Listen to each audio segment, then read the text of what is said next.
Hey everybody, I'm Carol. And I guess that makes me Bruce. And that makes this mcu.html/Shang-Chi hyphen we went to the movie theater dash we went and we didn't get popcorn, but we saw a movie around other people. Yeah, we went out into the world for you for the first time since, I think, Rise of Skywalker. It's so important to realize that it takes something like a tent pole to really get people to go back out to something. And I think that might even be some of the discussion behind Black Widow. Maybe Black Widow could have gotten more people to the theater, but it's been a really interesting journey getting us back to cinemas. And now we've returned to get to see the awesomeness that is the debut of Marvel's newest Avenger, Shang-Chi, who I have loved covering over on X's for podcast. We did the recent Legend of Shang-Chi #1, as well as covering his current ongoing. We have a program called Trade Waiting, where we're going to go back and grab the previous miniseries from 2020, but it's all a whole lot of great Marvel material. Now, Kevo, I know you're a little bit less familiar with Shang-Chi. Yes, definitely. This movie was so exciting visually and emotionally. There was a really unique energy about this movie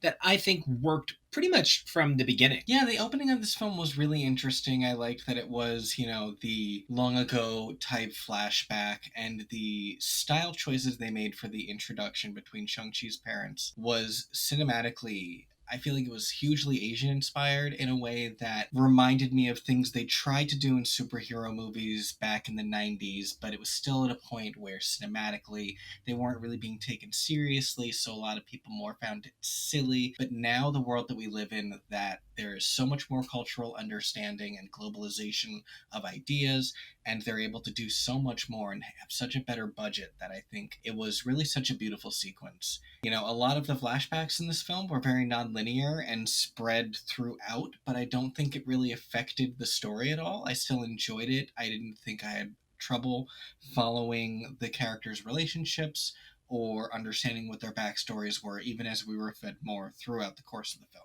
I thought that interpolation of backstory was really important. It reminded me a lot of like the opening of Thor, the first Norse Avenger, or whatever it's called, Thor First Thunder. I don't know. I thought that a lot of the early stuff kind of reminded me of that, seeing this sort of origin of the rise of the Ten Rings and the birth of Shang-Chi's family, because it really was a family piece. So getting these fractal bits of family life was really important. We didn't see Shang-Chi out on his kill mission. We saw Shang-Chi in his father's view being sent. So there was a lot to it. Getting back to the theaters does mean, though, that we had something we hadn't been in mind of anymore. When we watched Black Widow over on D+ with Premiere Access, we did so from the comfort of our own home. We paused things. We were able to enjoy it at our own pace. By the time we sat down to make sure that we were there early enough to not have a problem, and then watch the film, stay through the credits. The movie-going experience is really fun, hearing who gasps, seeing who stays, but it was a 3-hour buy-in of my time, which worth it, but 3 hours is a lot. And absolutely, as you say, there is something about the cinematic experience of hearing other people's reactions, and, you hear one person react to something and you can tell maybe they read the comics or they watched a video or read something, and, seeing who waits all the way to the end of the credits to see what scene they have for us, and especially if they're going to be luring us back to theaters, they're going to be making it worth your while. But when it comes to transport and getting the tickets and pre-show commercials and then the trailers and then the 3D trailers and then the commercial that tells you to turn your phone off, there's so much that by the end of this 132-minute film, we'd actually been there for almost 3 hours. And it just got exhausting, and for as beautiful as a lot of the long pauses of the film were, and a lot of the sweeping vistas, and all of those visuals were fantastic, but it leaves you feeling exhausted at a certain point, especially when there isn't as much characterization to fill those 2 hours. And we know what we're getting with an MCU film. We already know that we're going to see Shang-Chi and Katie again, and, these stories interconnect. So we don't have to worry that we're not going to get more characterization from them in this film, but then it doesn't need to be over 2 hours long. Oh, yeah, that's definitely where I'm coming from on that as well. From the beautiful setup, with greens I feel like I'd never seen before, and blues I feel like I'd never seen before, to what felt like it was meant to sell mundanity through very basic elements, giving us the world of Shang-Chi as Sean, and Katie they drove home a lot of things. Katie's family is womp womp, but they are certainly less womp womp than Shang-Chi's family. And I was maybe of the mind that this early section could have had some of the most trimming. They kept referring back to those scenes for Katie ad nauseum. Everything about Katie's character came from that first 5 minutes. So I liked a lot of this introduction, but it was probably where I would have cut a little bit. Yeah, and it wasn't until you pointed out to me how much of Katie's characterization later in the film and her abilities and having any ability whatsoever to fire an arrow really does come down to her driving abilities that they do highlight throughout the film. And I guess my biggest problem is I didn't feel there was a huge connection between the two thoughts. Like, you pointing it out to me, now I see it. Especially the opening sequence where they're driving the dude's car, and then the part where she drives the bus. Like, there's a lot of stuff in there where it definitely, now that someone pointed it out to me, okay. But I guess in the moment in the film, it did feel like it happened very quickly. And I think that you have to have quick reaction time to drive the way she drives. She wants to live on the knife's edge. She's looking for a warrior's life, especially a warrior who has to trust their hands in a life or death situation. So there is something to be said for it. But certainly, I feel like many ways the Katie is a great driver was to facilitate the bus sequence, which was really exciting. They got to have a speed. Who doesn't want a speed? Everybody wants a speed, but it was shocking that for as much of the bus fight sequences we've seen, I felt like there were still some surprises. I liked that they were able to sort of boil away a lot of what the other movies rely on. Ant-Man relies on growing and shrinking. Thor relies on thunder and the hammer. Iron Man needs the repulsors. But even Captain America, the strength is getting a bit too much. Cap is so strong, it's ridiculous. His fight sequences aren't punchy, they're super punchy. This was kind of a fun way to see punchy, and Razor Fist wasn't too big a battle for Shang-Chi. Razor Fist not to be confused with his cousin Taserface. Yeah, and having a blade for an arm, it's a thing because this is a comic book movie, but he could have just as easily been holding a machete the entire time. These are just very well-trained people. They're not enhanced, they're not supernatural, and so that really did come across in the fight sequence. I really enjoyed that the fight sequence was as early on in the film as it was because of how heavily featured it was in all of the commercials. I know a big complaint a lot of moviegoers have lately is it feels like they give away everything in the trailer. So the fact that it was so early and it felt like there was still so much to gain from watching the fight sequence linearly that it was still incredibly enjoyable as part of the opening of this film. I feel like it did set the bar for action pretty high in a way that I felt might have been difficult to pay off. But whether it's the fights in Macau, or it is the fights back at the temple, or it is the fights in Ta Lo, there was so much action peppered throughout the rest of the film that ultimately my concern that the bus sequence was going to raise the bar too high wound up not being too big a deal. Yeah, and the film worked to balance between story and action a lot. We go from the bus sequence almost immediately into the plane sequence, and one of, I think, the only speaking white people in the entire film. Beef or vegetarian, fantastic. And then we end up in Macau. This sequence slowed me down for a minute because I wasn't really sure where it was going, especially when Xialing, the sister, wasn't showing up. I did not realize until literally the moment she stepped out on the stage that it was going to be her. And I feel dumb. I feel like I should have. Well, I think there's a lot to be said for how much Katie was playing Darcy on the plane, talk to me about smart people things in that way that Shang-Chi is kind of fascinatingly Jane and Thor. He's the guy who's new to the situation and also needs to be clued in, but he has all of the answers.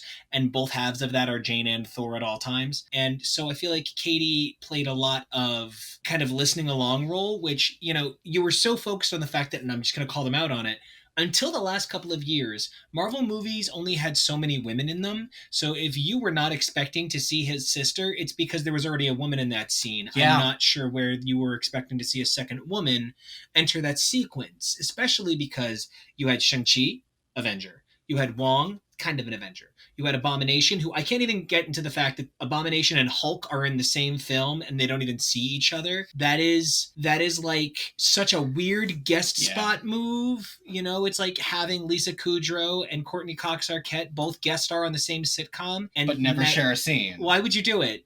Aren't they friends? To upset people. Isn't that one of the central perks of getting those two people back into a set together? Well, we're going to get them in a set together soon, though. So there's that. I cannot imagine anything better than the two of them joining the Marvel Universe, but that's totally another conversation. And maybe we'll get more answers about what the Abomination was doing in an underground fight ring in She-Hulk, hopefully, because it wasn't bad by any means, but with the flash of that sequence in the trailer, I kind of expected more from that sequence, a little bit better understanding of what was going on there. You've talked to me about how Wong takes up a lot of odd jobs to make money, so this makes sense for that character, but I thought Abomination was in prison? I don't know. And yeah. I feel like it has to be in a post-snapping world. Okay. You can't risk not keeping the Abomination close, because let's take a minute. Okay, Emil is not a good man. Emil is a nightmare. Right? He was before the transformation, so yeah. But he's a nightmare out of a thought that he has to do good. Like, you know, he's kind of like U.S. Agent, I guess. And if you can get him on the side of right... Look, I just want them to get ready for Immortal Hulk. I don't care whatever the fuck else they have to do, but if you can just move us toward Immortal Hulk, I'm fine with it. Wong being there made me happy. Abomination being there. And Wong clearly being like Abomination, pull your punches. It's kind of like saying they can have a backup Hulk and this one can be amphibious. Maybe they're setting him up for Thunderbolts or Dark Avengers. I was just going to say, we keep talking about Thunderbolts and Dark Avengers. Yeah. The cage match was kind of quick and short. It gave us an opportunity to see a little bit more of the kind of family dynamic flashback that perhaps we weren't necessarily dying for, but this falls into a category of what I call the foregone conclusion moment. There was nothing about the outcome of that scene that we couldn't have been sure of from the moment she stepped in. She was going to agree to work with her brother, something would go wrong, and they would find themselves in a position where they had to work together to stop their father. And, like, not necessarily in that order, and some parts of that multiple times during the whole Macau sequence. But yeah, pretty much. It's just a foregone conclusion, and that's okay. That's storytelling. Oh yeah, and the scaffolding battle was terrific. I thought it was really exciting. I was maybe perhaps a little disappointed by the way it ended. Just his dad is there and just puts him down. That felt like a very, I'm ending this comic arc on a cliffhanger so the next one can start with something dramatic. Yep. But I don't know that I needed that in this. Like, if Shang-Chi had been an 8-episode Disney Plus series, that would have been a great end to episode 3. Oh, I would have said 2, but okay. Well, I mean, like, just episode 1 is kind of, you know, the setup and a lot of the flashback. Episode 2 is the bus sequence. Episode 3 is... Oh, how long are these episodes? They're like 45 minutes. And so I found myself excited that his father re-entered the picture. You know, for a movie about family, if you'd lost focus on family for too long. But of course, we had just gotten his sister back. So getting his sister back and then his father back, you know, for a movie that's all supposed to be from Shang-Chi's perspective, it was perhaps a little bit of character confusion for the roles they should play in his life. We weren't really getting time for him to react to each of these people being back long enough to get the new reaction. It is one of the reasons that Katie became a background character, especially when she quickly had to begin to share her humor time with Trevor. It definitely cut into Katie's individuality because they played opposite but similar roles later on in the film anyway. Yeah, it's almost like Trevor was put in to help Katie look more competent in comparison. For sure. I love that read. That really fits with... And, you know, what a brilliant use of Ben Kingsley. Yeah, you know, they started with the idea, unsure if Sir Ben Kingsley would agree to return to play the role. After he played the role again in... Hail to the King. Yeah. All Hail the King, Hail to the King, whichever the... It was released on Disney Plus, and as soon as I saw that, I was like, oh, he's definitely in the movie. Yeah, he has to come back. And I love that. I love bringing up that loose end that had been left behind in a Marvel one shot of all things. One of the things we keep talking about with What If in our reactions is the ways that they are mining existing Marvel canon and just these cute little tidbits that are just left hanging. And it was a great use of the character. I love Morris. He's adorable. I Yeah. want one. He's like a sweet little fairy ottoman. He's just so cute and sweet. Essentially, a lot of the stuff that happened in the temple was beautiful. We got the map, it was more magic. It sort of helped set the stage for moving to Talo, which I thought kind of made Macau and the temple feel like an intermediary step to something bigger. It was almost like they wanted us to leave the world of the Marvel Universe behind and surrender to the magic of Talo. We had to systemically move past the trappings, almost like an onion, peeling back the Marvel Cinematic Universe to get to this core magic identity. And the journey there was worth it for me. But I did feel, for many ways, from the time we got on the plane to head to Macau to the time we left for Talo, felt very much like you could have called that whole segment the transition scenes. Like it felt very trying to move us along. Yeah, and it's not that it was interminable going from one to the next, but that sequence did feel exceptionally long. As you said, foregone conclusions. We know we're going to end up in Ta Lo, so making it take so long for us to get there, and then how long we end up spending there in the final act of the film. I kept expecting the movie to be over at different times, and then it kept not being over. I did not think that the maze could possibly have been the halfway mark, which it kind of felt like it was. I kept thinking that this was like a Harry Potter movie where the maze kicks off Act 3. The maze sets up that we are entering the final battleground, but I think because this was a movie about the duality of two worlds, we needed to spend half the time in regular world and half the time in Talo. The maze did little for me story wise. It did a lot for me excitement wise. I look forward to that video game sequence and I look forward to that Disney attraction, but I don't think the maze really advanced the characters or the plot because I feel like Katie immediately had to relearn those lessons a minute later. I love your point about bringing up duality and things like that. There's so much of that in this movie in terms of the parents, in terms of the brother and sister. Something I was going to make a joke earlier when you were talking about the lush colors of the opening sequence and then going to San Francisco. I was going to make a joke about, and then we go to the lush red of his red valet vest, and I realized it matches the outfit that he is given in Ta Lo, and there really is so much about cyclical storytelling and duality. And think about the earth tones of what he wears in between when he's in the blue and a brown hoodie, so he's representing a balance of nature. You know, Shang-Chi is a character who is so spectacular in so many ways. You know, there's an issue of Shang-Chi that just came out where his siblings, because there's 4 of them in the comics, they're the 5 houses of the 10 rings, as opposed to the 10 rings, because it's a little different. It's not exactly, you know, the Mandarin things from Iron Man. But in it, they go to the Baxter building, which is where the Fantastic Four live, and somebody says, why would you ever want to live in a building covered in 4s?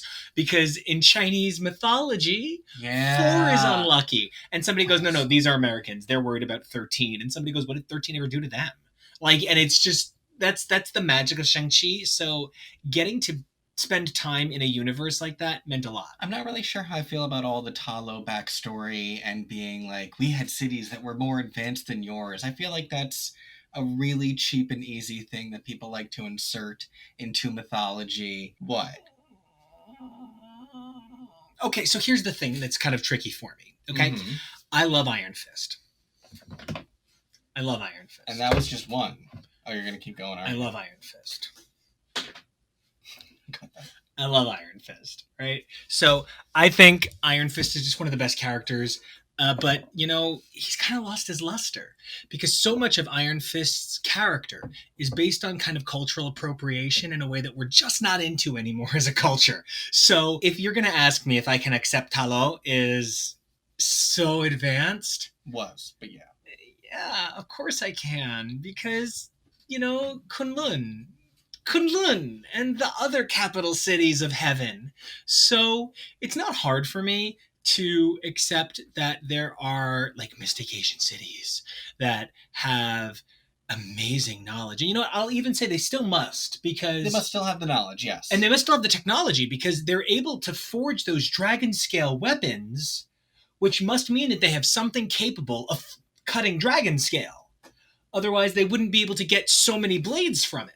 So I feel like it's a tricky situation. I believe in it. I want it. And I do agree. It is a little bit like, oh, no, it's just more Wakandas. We just have them back here. That's more...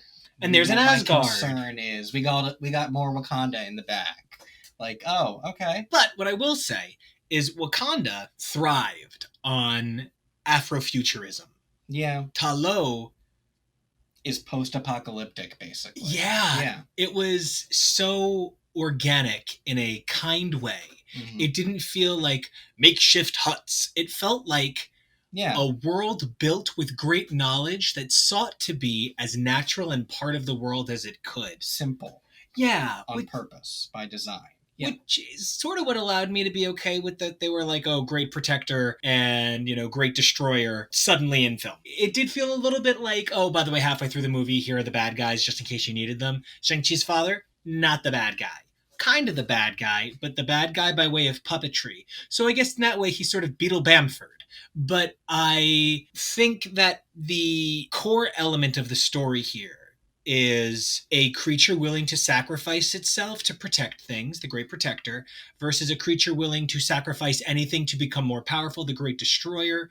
Actually, of course, does echo Shang-Chi and his father's sort of dynamic. Yeah. But the other thing it represents is the nature of these worlds. Ta Lo would sacrifice itself to protect Earth. It was literally unwilling to let the Great Destroyer through the portal. Meanwhile, Thanos, a person of that dimension, I'm not claiming that Thanos is Earth-based at all, but he is of that dimension, was willing to destroy everything to prove a point. So Shang-Chi not only sought to create a sense of natural harmony, but it sought to do so in a way that posed a positive argument for why the myth of Shang-Chi is important. And this was another one of those sequences that I felt like was going on a little bit too long at times. The Great Protector versus the Dweller in the Dark, that battle, and the part where the Dweller is sucking out the Great Dragon's soul. It felt like it went on for 5 full minutes. It felt like that scene where Bette Midler is sucking the soul out of Zachary Banks that whole time. Yeah, like it was just a little bit too long, and that's just sort of what I'm talking about. Where 132-minute runtime, you have to make all those minutes count, and the length of time it took for Katie to knock up and let the arrow fly. I can even suspend disbelief that she made that shot. But it took forever to get there, it felt like at times. I was really impressed with the fact that the story said early on, we're going to make it clear that women matter here. Mm-hmm. And so it became a sibling story at the end. Don't get me wrong, Shang-Chi was the star and saved the day, blah, blah, blah, blah. But he couldn't have done it without both his sister and Katie and Nan. And the fact that Nan and Katie and the people of Ta Lo were able to get the army on their side. Obviously they were against a much greater bad guy, but it was still important to see the idea that there is something in Ta Lo worth saving. And I was just very happy with how so much of the battle at the end shook out, because I do agree that perhaps the dragon stuff went on a little bit longer than I would have liked by about 5 minutes, but I was relieved that the ending didn't go any weird place where somebody suddenly betrayed Shang-Chi. The great thing was his dad died to save him, and all of the things with sort of like bending and, taking over the rings. And it was a beautiful transition. It was an idea of passing the tide, and that there always was a duality and a balance. Shang-Chi always had the power to take the rings. Yeah, I really get that, and that was a huge sense that I got during that sequence. I wish they'd gone a little bit further and had him even vocalize. That's part of why he ran away. his father was never willingly going to hand over the 10 rings, even though he thought he would have. It always would have come down to he would have been forced to fight his father to the death over the ownership of the 10 rings. And it's what he was trying to avoid, not because he was afraid, but because he knew that he would destroy his father if he had to. Yeah. And I would have loved them going a little bit more all in on it, but it's there. It's right there. Obviously. Something that I really appreciated too from this film is I think this is the second ever MCU film to have a lead that is not visibly heterosexual. Okay. Following Captain Marvel, making it the first male-led film. But even beyond not having a love interest, and that was so great and so important, and the most romantic thing you could probably say happened between Sean and Katie was her putting her head on his shoulder during the memorial sequence at the end. That's really it. But I don't think he even professes attraction to women at any point in the film. I'd have to rewatch, but I don't even think that he is outwardly heterosexual, as opposed to Sam Wilson, who within the first 5 minutes of meeting him talks about wanting to impress a girl. And it is a really refreshing change of pace to not even have it mentioned at all. It is all about family. It is all about friendship. So obviously we're dressed to celebrate the fact that somehow, I kind of figured we'd see Wong again, and the movie ends with Wong, and it's that beautiful mirror of the opening sequence. The shock was when Carol and Bruce showed up out of nowhere. And Bruce, not even like the half green guy that we got in Endgame. Yeah, I was just so excited because there was a secret that was kept from me this whole time. And, I kind of knew at the final tag, the 10 rings will return. And I unfortunately knew that we weren't going to keep the whole family together. Things had been spoiled for me here and there, but getting Bruce and Carol was such a great surprise. Seeing Katie have continued agency, seeing Wong hint at Fin Fang Foom was lovely. There was a lot of things that I got from the end of this that I really enjoyed. And I really like where they leave the 10 rings at a place where I'm not worried that it has to go horribly. It doesn't need to be evil. The organization exists. She's not going to be a superhero, but I'm not worried she's going to, try to kill her brother now. She's not dark Shang-Chi. It's not going to be family versus family. These, things are more nuanced than that. One of the only really lingering questions I had left by this film was sort of the origin of the 10 rings and all of that. I kind of thought we would get a little bit more of that. For a second, I thought maybe it was going to be revealed they were from Ta Lo and maybe Dragon Scale, but then that isn't what happened. And then we have the sequence at the end where it's emitting this kind of signal. And I originally would have thought that's going to obviously connect to Eternals, but as they were originally slated, Eternals was supposed to come out in November 2020. This was supposed to come out in February 2021.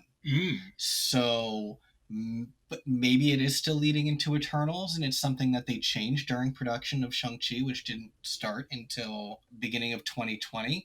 I don't know. That's part of the thing about this being such a fluid project, is that things do change. So if they had an opportunity to add more into Shang-Chi as a lead-in for Eternals because they knew it would be coming first, maybe that's why they did it.